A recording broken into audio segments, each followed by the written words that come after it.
Okay, X, or whatever creepy board this makes its way onto. I put it here because I thought it would get to the most people to whom it was relevant. If you're one of those people who are inherently drawn to horror, you're in real danger. I don't know what it is exactly. I don't pretend to know everything that's going on, and in fact, myself, I used to be drawn to the more realistic, non-supernatural creepypastas. But, well, let me explain. See, about a year ago, I was up at 3 in the morning. You know, that part of the night where you're so deep into it, it feels like it'll never end. Anyway, I was up, clicking around, looking for a good creepypasta I hadn't read before, really getting myself freaked out. You know the feeling, I'm sure. You like the feeling. And that's the problem. Anyway, I'm reading, and I hear a pattering sound coming from the kitchen. Now, I had a cat, so I just assumed it was her. But then, I glance on my bed, and my cat is there. Now, I've been freaking myself out for a while here, so I was nearly trembling with fear as I opened my bedroom door. I live alone in a single-bedroom apartment with just the bedroom, a kitchen, a living room, and a bathroom. My bedroom door opens up onto the kitchen. It was pitch black, the moonlight gleaming off the linoleum. I strained my ears and listened. Heard nothing. I admonished myself for being such a fucking pussy. It was just random house noises, right? Or maybe a fucking mouse in the walls. I was about to turn around and head back into my room when I heard it again. And I saw something scatter across the linoleum in the kitchen, heading for the bathroom. Now, it was small, but it was definitely not a rat. The limbs were way too long. The torso was far too high off the ground, and the way it moved quickly, but so awkwardly. You know, in any other circumstance, I might have laughed at it. As it was, I was scared shitless.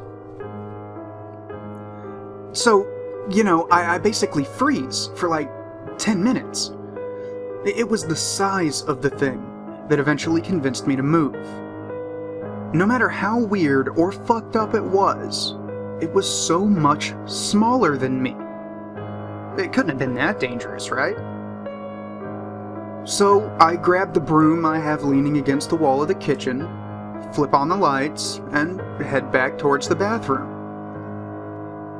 I find that with the lights on, I'm barely scared at all, you know? More intrigued. I mean, what the fuck could that thing have been? So I pop open the bathroom door. Before I turn on the light, I do a quick scan. Nothing. I flick the switch. I look around. Still nothing. I looked on the ceiling even. I threw open the shower curtain. Nothing still. What could it have been? My mind started inventing explanations. It definitely had 4 limbs. Maybe it was a big-ass spider who had lost 4 of its legs somehow. That could explain the awkward movement. It was good enough for me. I was about to go back to bed when I thought, on a whim, to use my broom to poke behind the toilet, between the wall and the base of the seat. When I did, I hit something solid, and it scurried out. It looked like a tiny human. It was pale white, pale as a maggot, with dirty gray streaks running along its skin. It moved on all fours with long, thin fingers that grasped the ground.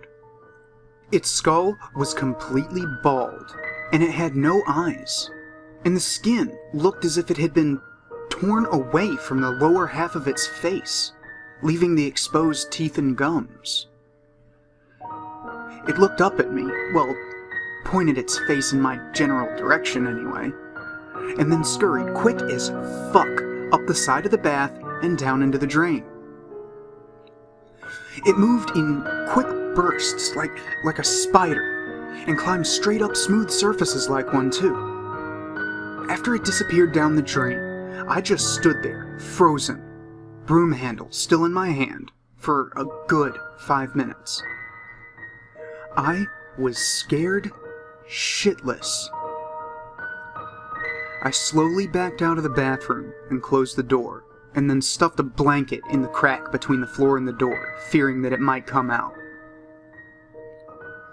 Then, I sat in my bed and wondered what I could do.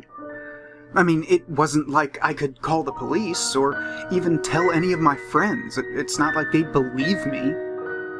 So, what did I do? I made a thread on X. This was quite a while ago, almost a year. You might even remember it. It wasn't anything special, and it didn't even get that many responses before falling off the boards.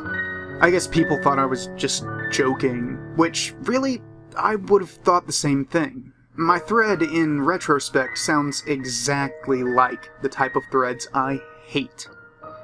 But besides from all of the OP is a fag and sage responses, there was one other one. I've seen them too, man. Email me. Along with an email address that I'm not going to give out here. So, I email this kid, right? Right away, he responds and we start up a conversation in IRC. He introduces himself as John, and basically tells me a very similar story. One night, a few months ago, reading creepypasta, heard a noise, got up, saw the small pale man. His was a bit bigger. He said it was the size of a cat, but he also told me one other thing. That I'd be seeing more of them.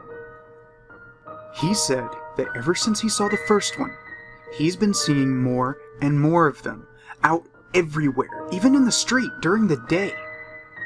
They were everywhere, he said, and once you noticed the first one, it got a lot easier to see all the other ones. He had no idea what they were, and he hadn't figured out their behavior yet.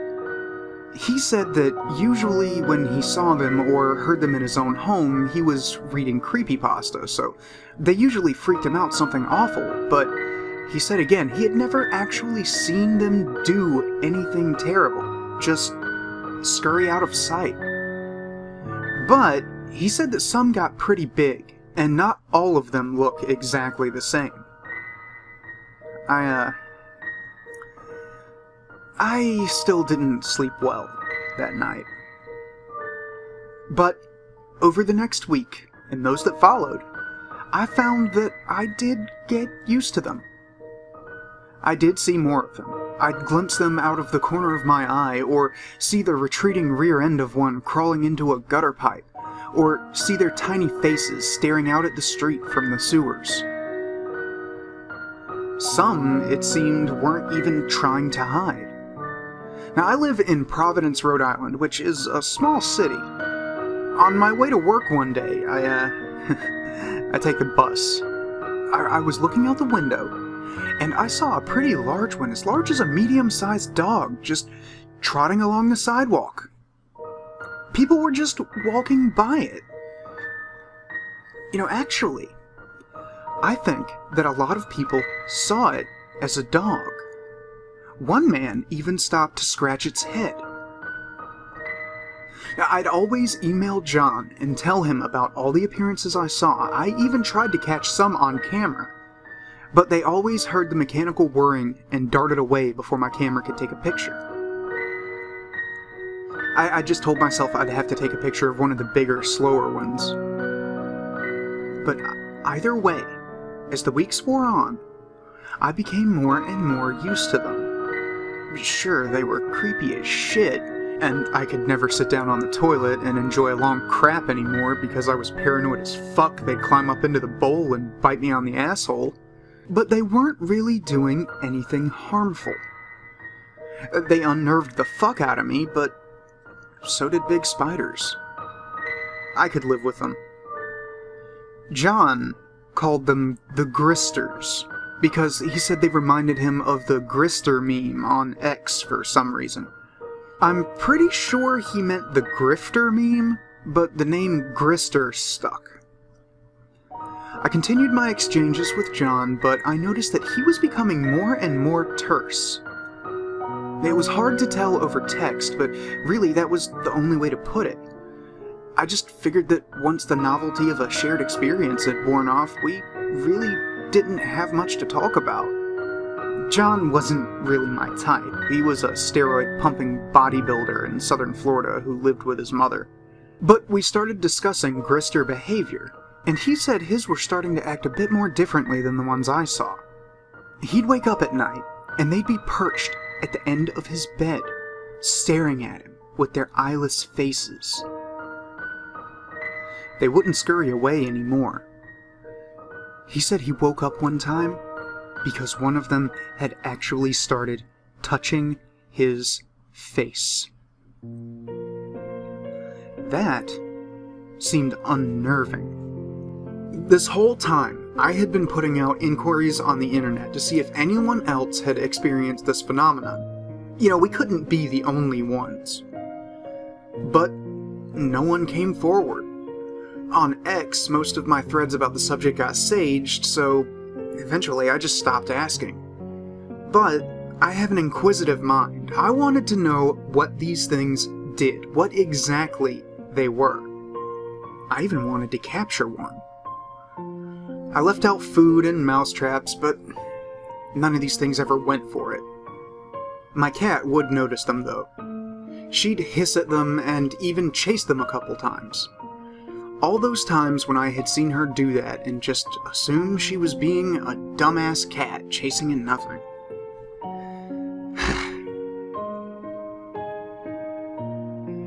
One night, I was walking home from work alone.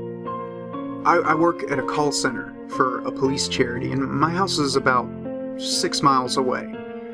I had to stay late, so there was no bus to come pick me up, and I didn't really have all that many friends, so I had to walk. Anyway, I was walking past some old, abandoned brick houses. Creepy shit, let me tell you. When I heard some weird, low groan. That's when I noticed that there were a lot more Gristers than usual here. They were mostly ignoring me, but they were scurrying in and around one particular brick house.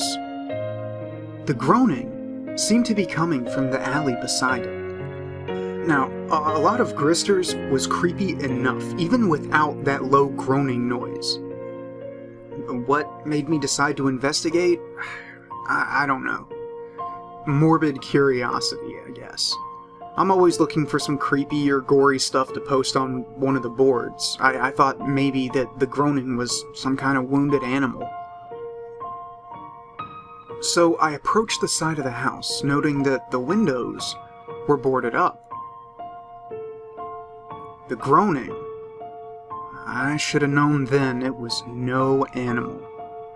It was a low, creaking, gurgling sound. It didn't sound like any fucking animal I knew. So I snuck down the alley, and when I saw what was making the noise, I nearly pissed myself. It was a fat, humongous Grister, at least 8 feet wide, completely unable to move, with the rolls of fat hanging down over its legs. It had no neck, just 14 chins leading up to its macabre, exposed jaw. Dirty drool ran down its chin to cover its obscenely huge belly. Smaller gristers crawled in and out of the rolls of its fat. It rubbed itself with a pudgy claw, making that groaning, gurgling sound which seemed almost sexual. It was terrible.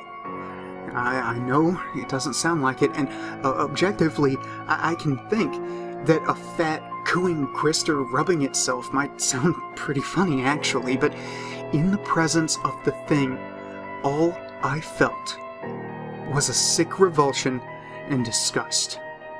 But, I kept one thing in mind, that I had been looking for a picture of these things. So I busted out my camera phone, and I snapped a picture. I wish I hadn't. If I hadn't, I think maybe I could have lasted a little longer.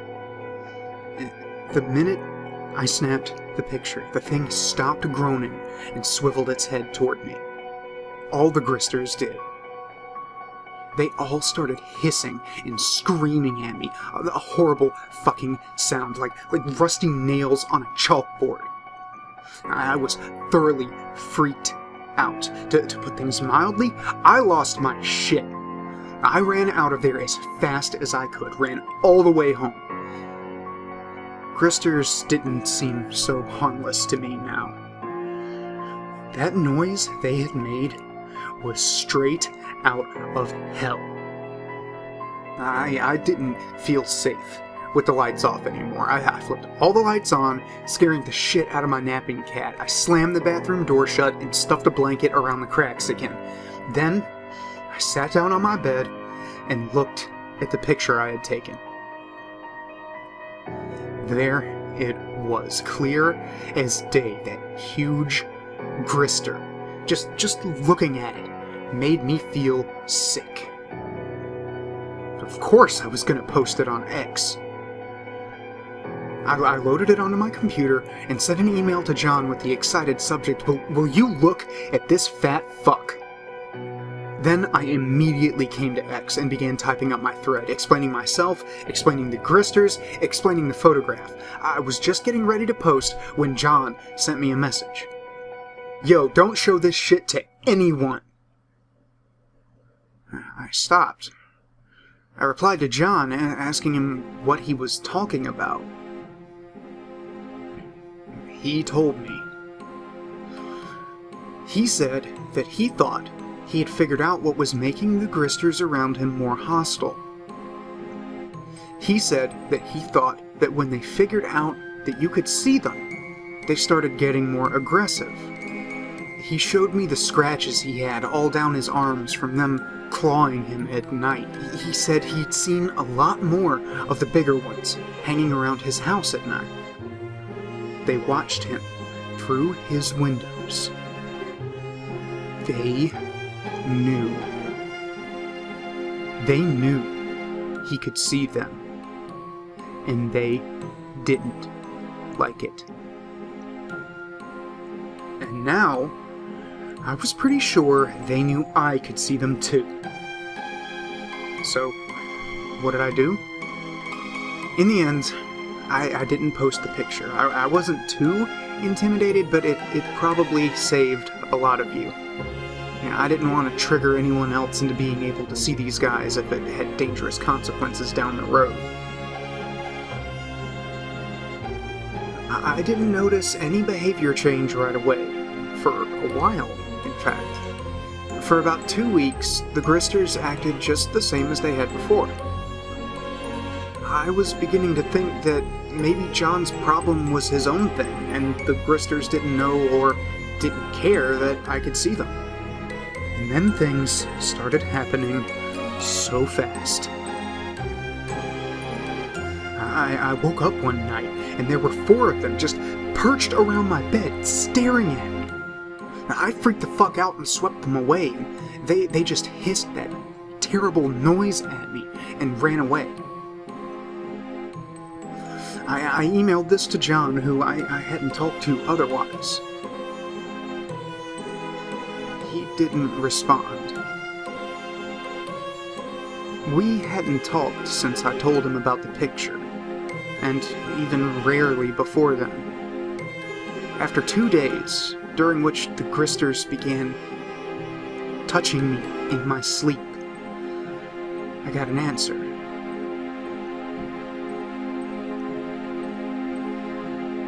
John was dead.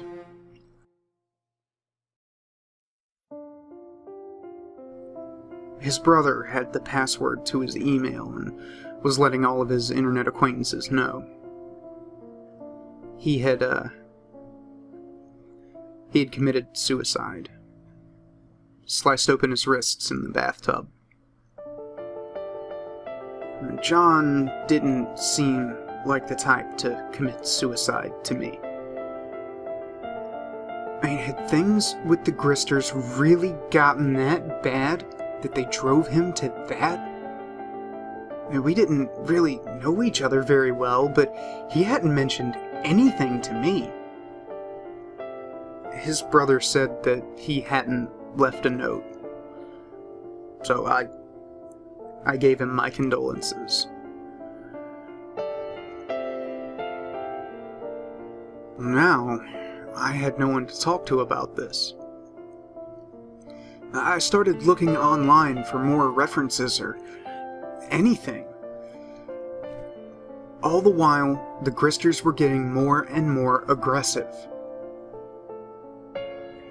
I'd look over my shoulder, and there would be one or two on the windowsill just staring at me. One time, I opened the door to my apartment. I live on the 3rd floor, and there was one about the size of a large dog staggering around the bottom of the stairwell, pale face flashing in and out of the darkness, baring its teeth in a growl at me, pale limbs flashing as it bounded up the stairs. I slammed the door shut, and I didn't go to work that day. Then I saw it on the news.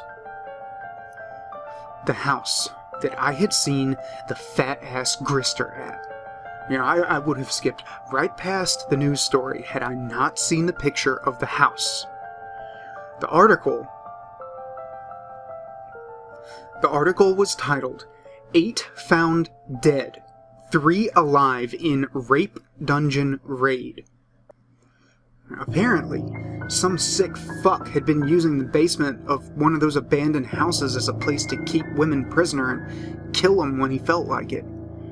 It was a terrible fucking story, but one of the things that one of the survivors said really struck me. Here's what they said.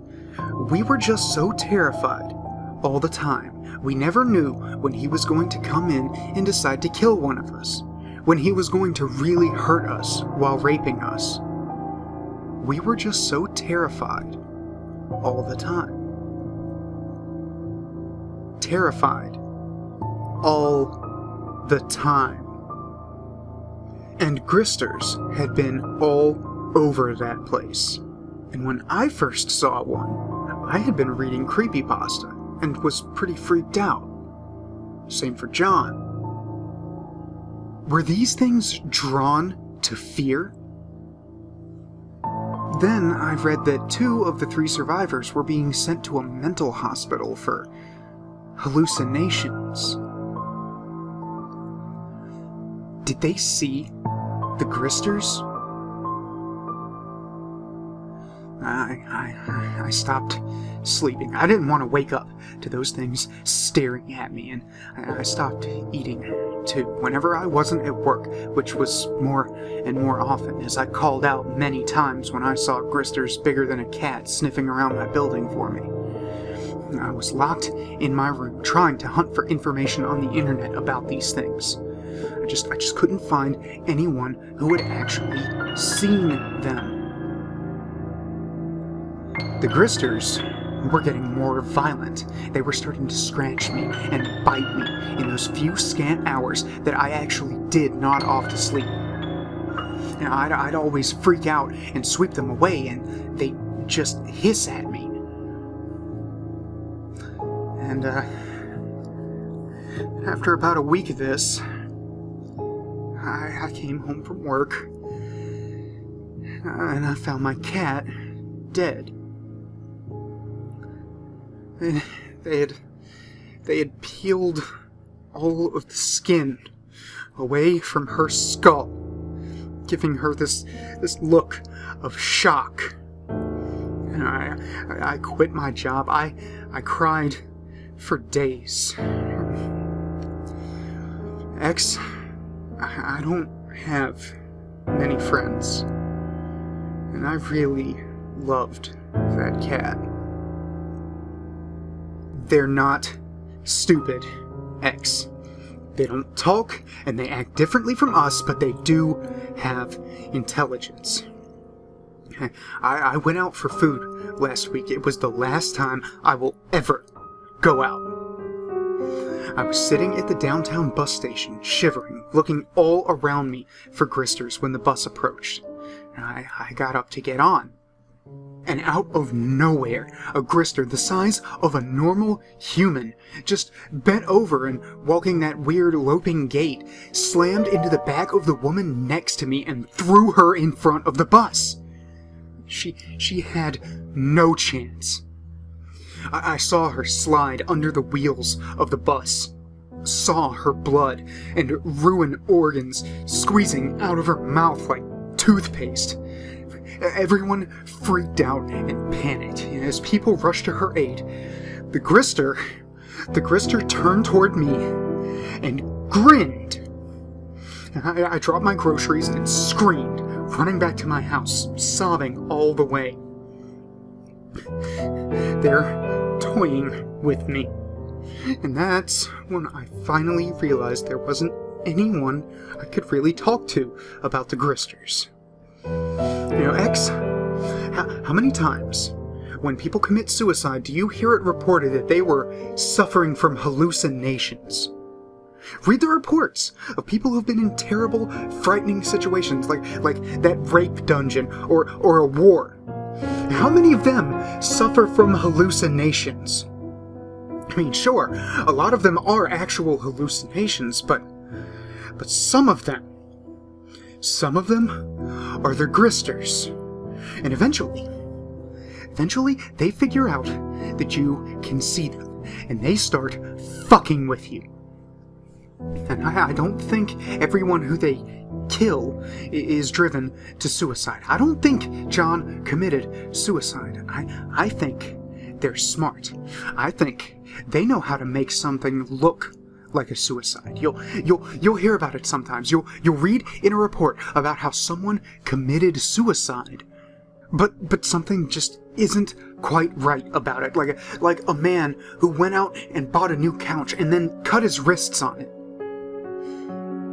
And X, I am convinced that there's nothing special about John and me. I don't think there's anything special about anyone who sees these things. I think you're just more likely to see them when you're really scared, since that's when they're drawn to you.